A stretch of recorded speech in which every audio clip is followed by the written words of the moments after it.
Hey y'all, Blaumagier here, and welcome back to more Sonic Origins. Last time we made it all the way to the final zone of Sonic 1 with all the Chaos Emeralds, and this time we're going to finish Sonic 1 and start into Sonic CD. So without any further ado, let us continue.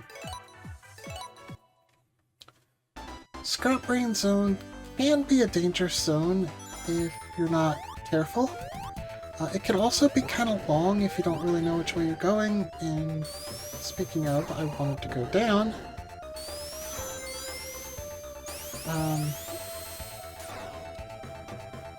Honestly, Spin Dash helps a lot here in making this a lot shorter. There are hazards everywhere. Some of the worst badniks like caterpillars, springs, crushers. Almost got crushed there. We got buzzsaws. We got bombs. We got these platforms that immediately start retracting when you step on them. I got fire traps, electric traps.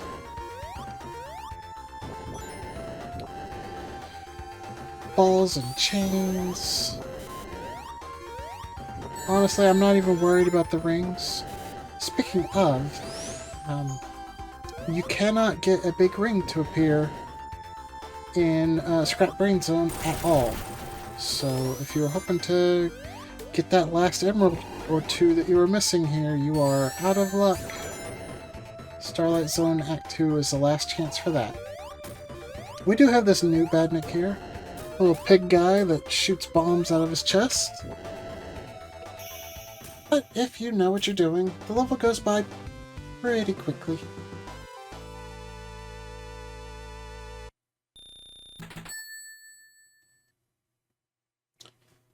Scrap Brain Zone Act 2 is inside of, I guess, the factory, or a factory. We could see the industrial stuff happening in the background. We're going to use these gears, wheels, whatever they are that Sonic sticks to build up some momentum and throw ourselves up high to go the top route here. And I did not mean to fall down there, so let's try that again.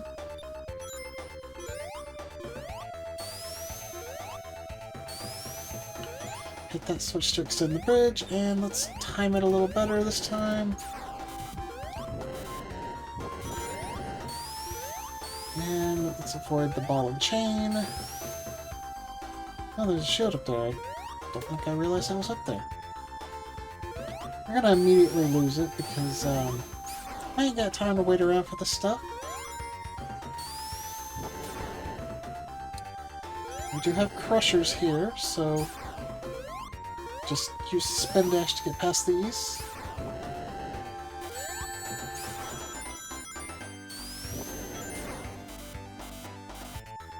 And it's okay if we fall down here. There's actually some goodies down here, including a coin. Which, just as a reminder, if you're playing in, you know, any other version of the game, that would be a 1-up instead.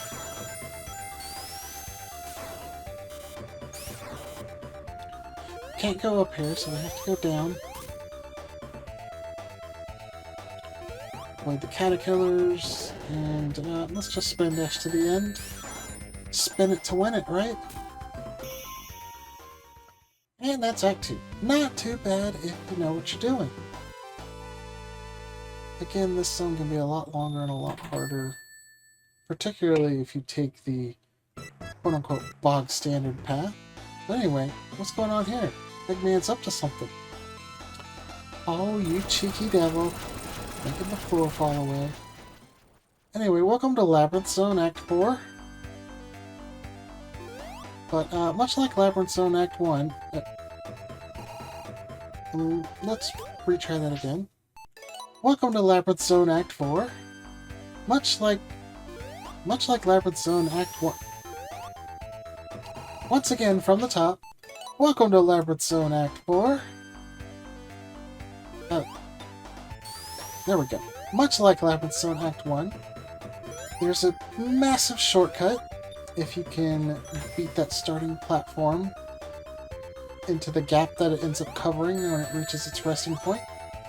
Just make sure you don't fall down at any point here.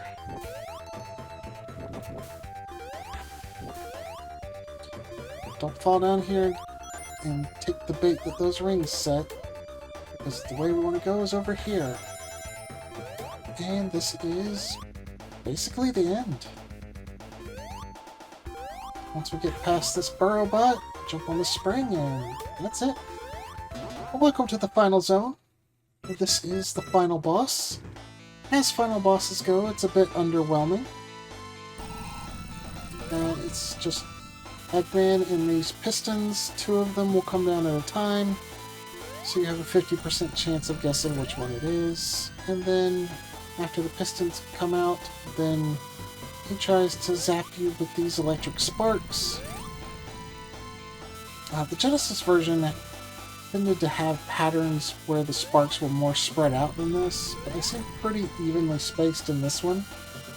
Just make sure you jump when they get towards the bottom, because you don't want to get accidentally clipped by it, because there's no rings in this zone, so it's one-hit kills. That middle formation there, that is the worst formation for the pistons, because, yeah, you can get hit by indecision, but also you can find yourself in a situation where you can't actually hit either of the pistons, or you can't get to the one that Eggman is in, I mean. But yeah, like I said, pretty underwhelming final boss. The only real challenge is the fact that you have no rings. And even that is not much of a challenge, since there's only 2 ways to die. That's one of them. I have shown off both ways to die now. One of them is to get hit by the electric sparks, which, to be fair, if you had rings, would just make you lose your rings. But the other way of getting smushed by the piston, well, not doing so great here. The other way of getting crushed by the piston, that would kill you in 1 hit anyway, so having rings or not doesn't really add a challenge there. As far as the electric sparks go, they're not really that hard to avoid. I know I'm not putting on a very convincing show, but trust me, they're pretty easy to avoid. It'd be good if we could quit getting that middle pattern. I tend to always go right when it goes in the middle. It's just my reflex is to go to the right. You really don't have time to wait and see which one Eggman is in and get on the correct side. You just kind of, as soon as you see the middle pattern happening, you gotta pick a side and commit to it.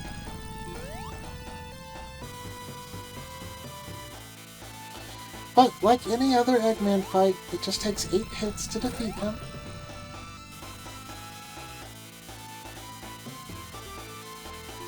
I believe we are almost there now. Just a couple more hits. Don't get smushed again.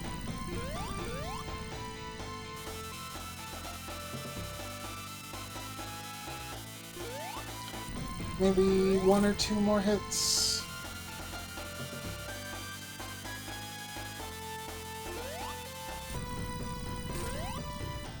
I think this will be the last one here. There we go. And once Eggman's... well, we're not supposed to be able to jump past them, but we have a choice to let him go or hit him to send his Eggmobile crashing down in an explosion. I, of course, chose to make Eggman explode for his crimes. And this is our ending. Now, the only difference the bad ending would have is I think there would be some different animals here, and you wouldn't see this bit with the emeralds.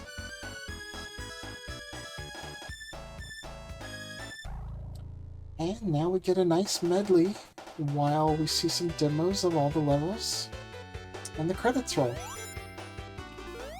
Honestly, since Origins story mode is supposed to be a seamless experience of all 4 games. They took out the title screens. I wish that they had taken out the credits as well and just had the Origins credits when you beat it. I mean, it's not like these credits aren't still in the game if you play one of the games as a standalone game instead of story mode. This does actually put a seam on the whole seamless story mode, if you ask me.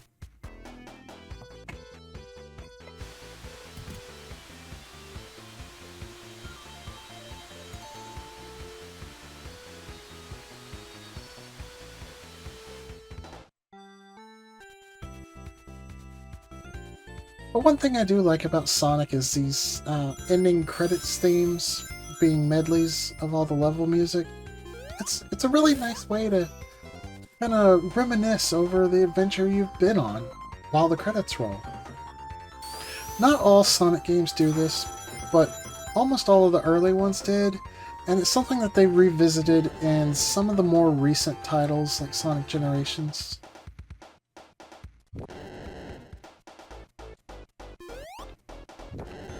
And it's always something I appreciate. Now, obviously, the music doesn't always reflect what you're seeing on the screen, but of course it ends with the theme of Sonic the Hedgehog.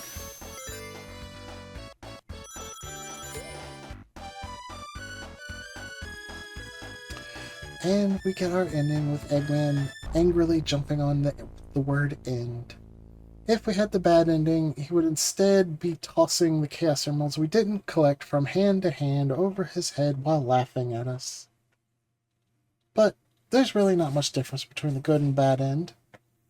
But now we get a new animated ending in the Origins version here, where we get a vision of the Chaos Emeralds flying towards another island, and a 7th one joins them.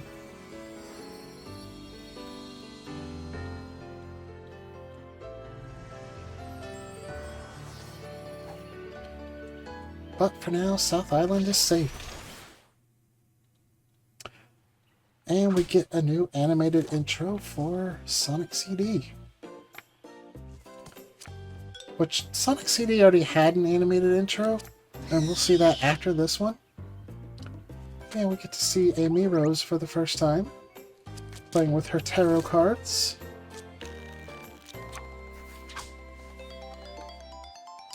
Which, honestly, until this collection, I didn't know that Amy Rose had a knack for tarot cards.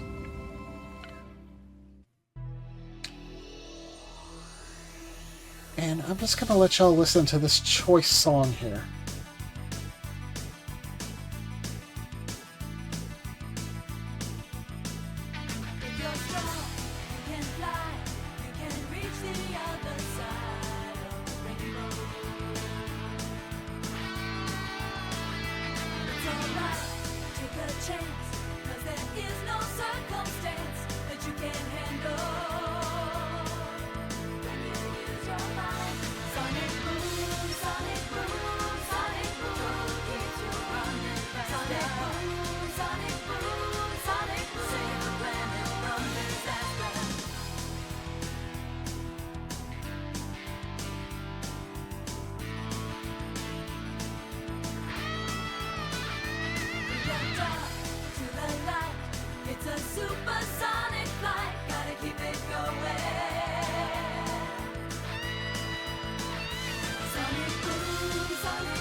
Now, I cannot actually let this stand. Famously, Sonic CD has an American soundtrack and a Japanese soundtrack, and we weren't given the choice here.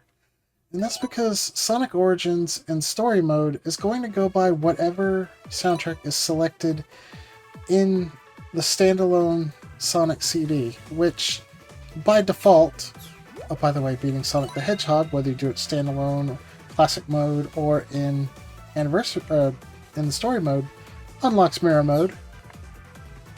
But story mode will use whatever soundtrack you have selected in the standalone version of Sonic CD. So we have to go into it just to change it. Both soundtracks are great. Don't get me wrong. I do think the highlight of both of them is the intro song, but I think overall I prefer the Japanese music. So I am going to switch it to the Japanese music, and I'm also going to go to the museum so that we can watch that intro scene again with the Japanese music, because it's kind of important.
So, just keep in mind those lyrics, how positive and uplifting they are, with the message that you can do anything.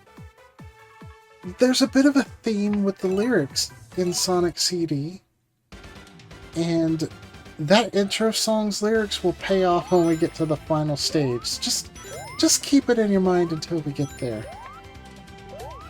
Another thing I would like to say about the soundtrack is,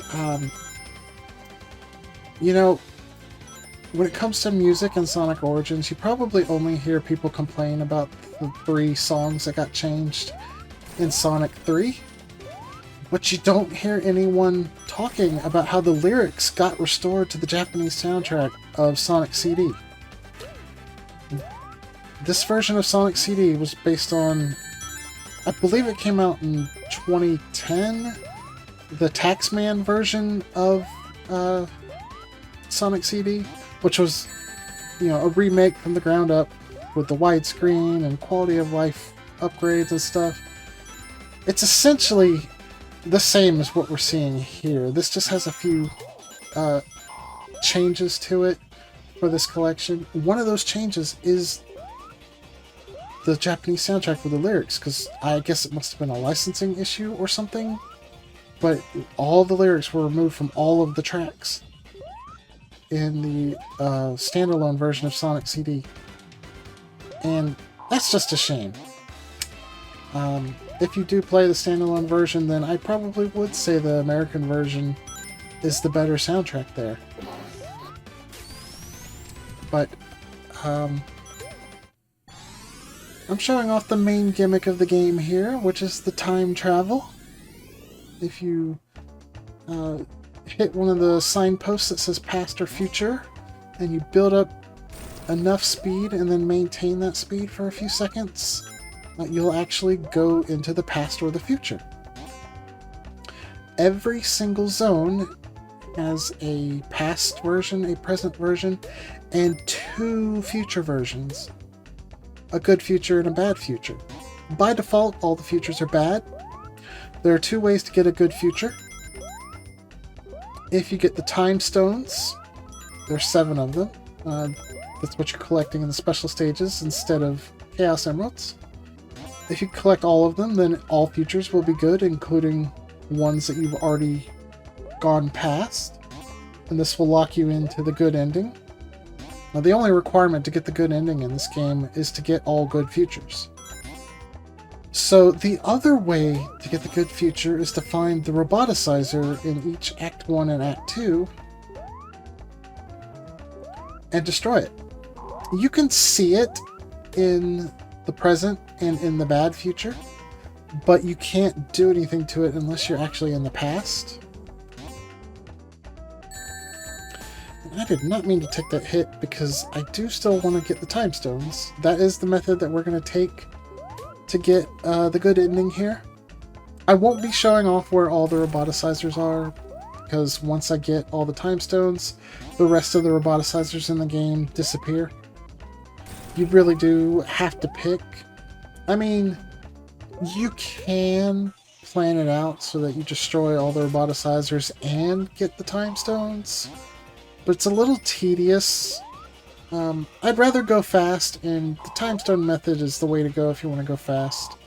Roboticizers are for people who want to explore.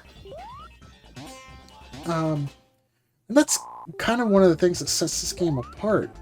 This game was being developed in Japan at the same time that Sonic 2 was being developed in the United States. Sonic 2, very much more of the same from Sonic 1, whereas Sonic CD, they put a heavier emphasis on exploration. There is also a projector of Metal Sonic in every zone. It doesn't do anything to destroy them or to not destroy them. There's just one there in every zone. By the way, the game calls each act a zone, but I'm going to continue with the series standard logic of the world being a zone and each individual level within the world being an act.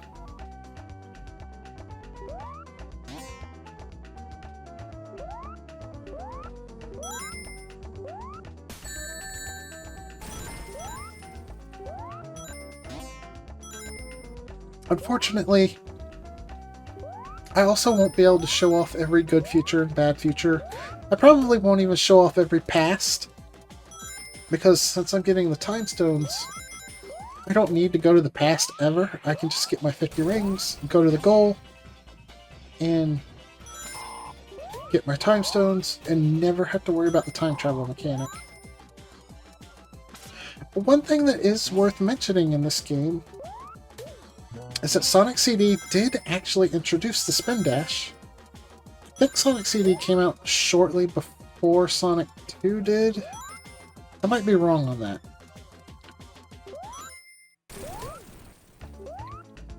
But it feels like it was meant to. Because this game feels more like Sonic 1 than Sonic 2 does. Like, if we're looking at the scale of Sonic 1 to Sonic 3, Sonic CD is closer towards the Sonic 1 side, and Sonic 2 is closer towards the Sonic 3 side.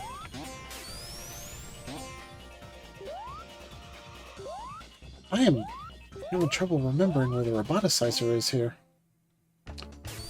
Well, we get a nice little cartoon cutout there. Maybe it's up here. But, yeah, the spin dash in Sonic CD didn't look quite like it looks here. This is the improved spin dash from Sonic 2. Originally, the spin dash, you had to hold it for a second before it would do anything. And it didn't have the same animation. You were just in a ball, like, exactly like if you're jumping. Needless to say, I think the spin dash that we've got now is much better.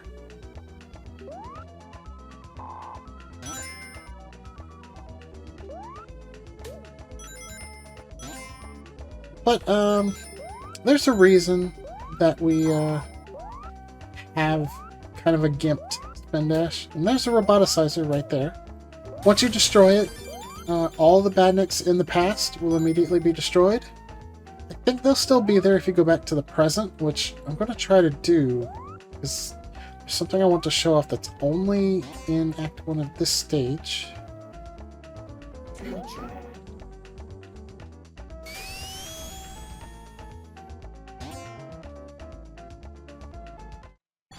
And we're still going to try and make it to the end with our 50 rings.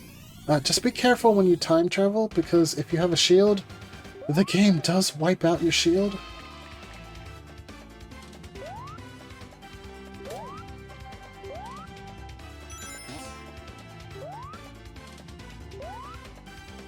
I'm going to grab a shield here, just for safety.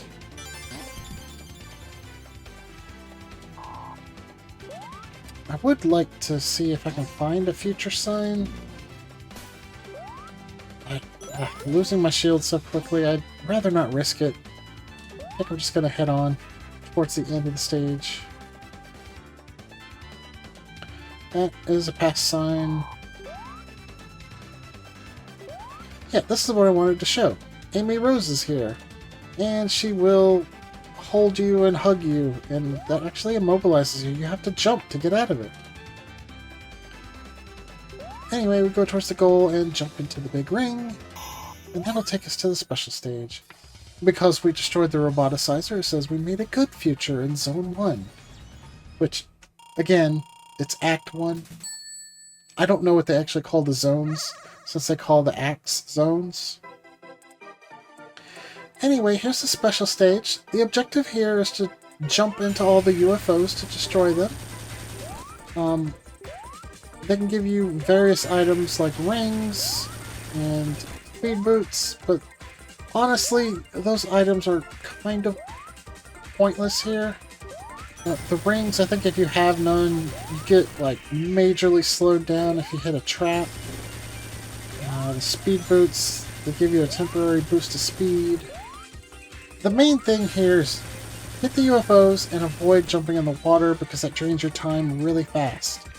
But if your time does get drained, every time you hit 20 seconds, a UFO will spawn in the middle. It'll be stationary, and destroying it gives you extra time. And it's actually not required to destroy that one, so you don't have to worry about it being an extra one that you have to go out of your way when you're about to destroy the last one. But anyway, we got our first time stone there. Now we have 6 to go.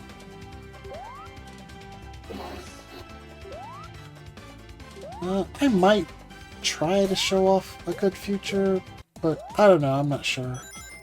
I kind of want you guys to see the bad future, because I think the bad future in this first zone here, it's really powerful. It sends a message unlike the other bad futures. Just right off the bat. And this may be because I'm an American, and I grew up with the Archie Sonic comics and the Sad AM cartoon. But I suppose I'm getting a little bit ahead of myself here. You guys will see what I'm talking about all in due time. There's the roboticizer. Like I said, you can't do anything with it in the present, but you can see it. You do have to get to the past to destroy it, and I think I'm not really going to worry about it. Got my 50 rings. I kind of just want to get through it, since we're not going to be destroying all the roboticizers anyway. So that spring stops us from rocketing past the goalpost here. I kind of appreciate it. There's also a rock there, so I don't know if the spring was super necessary, because the rock gets the job done too. Anyway, when you don't destroy the roboticizer, it just says you got through the zone. This takes us to our second special stage. Much like Sonic 1, you can get 2 special stages per zone. Act 3 is of course a boss stage, so there's not going to be a special stage available there. And actually, Sonic CD's Act 3, it's something that I kind of like in Sonic games that you don't see too often. It's not a full act like Act 3 in Sonic 1 was.